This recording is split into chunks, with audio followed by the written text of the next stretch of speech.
एक घर में एक सास और बहू रहा करती थी। दोनों की आपस में बिल्कुल नहीं बनती थी। बहू थोड़ी आधुनिक सोच वाली थी, जबकि सास परंपरागत विचारों की थी। एक दिन बहू सुबह सुबह तैयार होकर कहीं घूमने जा रही थी। मैं आज बाहर जा रही हूँ, तो घर का काम भी खुद ही कर लीजिएगा और खाना भी बनाकर खा लीजिएगा। अरे बहू, इतनी सुबह सुबह कहाँ जा रही हो और ये तुमने कैसे कपड़े पहने हैं? अब आप मुझे बताएंगी कि मैं कैसे कपड़े पहनूं? मैं कोई अनपढ़ लड़की नहीं हूँ, मैं एक पढ़ी लिखी लड़की हूँ। बहू, मेरी तो वैसे ही तबीयत खराब है, मुझसे कैसे खाना बनेगा? मुझे नहीं पता, अगर खाना खाना है तो खुद बना लीजिए, मैं जा रही हूँ। कैसी बहू मेरे नसीब में आई है जो मुझे हर काम खुद से करने को कहती है। उसी दौरान पड़ोस की एक औरत घर आई। तुम परेशान सी लग रही हो, क्या हुआ है? नहीं, मुझे कुछ नहीं हुआ, बस वैसे ही बैठी हूँ। झूठ मत बोलो, साफ साफ तुम्हारे चेहरे पर परेशानी नजर आ रही है। तुम्हें क्या बताऊं बहन, मेरी जो बहू है वो कोई काम नहीं करती,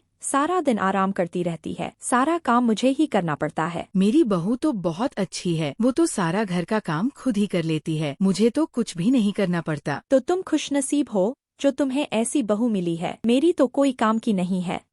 ठीक है, मुझे एक काम है, मैं चलती हूँ। कुछ देर बाद बहू घर लौट आई। हर काम कर लिया आपने? हाँ, मैंने खाना बना लिया है। मैं बहुत थक गई हूँ, मैं कमरे में आराम करने जा रही हूँ। अगले दिन बहू पार्क में अपनी सहेली से फोन पर बात कर रही थी कि तभी एक खतरनाक सांप आकर उसके पीछे बैठ गया। उसी समय सास वहां से गुजर रही थी। उसने बहू को खतरे में देखा तो जोर से आवाज लगाई और बहू को वहां से हटने को कहा। बहू, पीछे हट जाओ, तुम्हारे पास सांप है। क्या मसला है आपको? बहू, पीछे हटो, तुम्हारे पीछे सांप खड़ा है। क्या सांप? सास की चेतावनी से बहू की जान बच गई। थैंक यू अम्मी जी, आज आपने मेरी जान बचा ली। शुक्रिया अदा करने की क्या बात है बेटा, ये तो मेरा फर्ज था।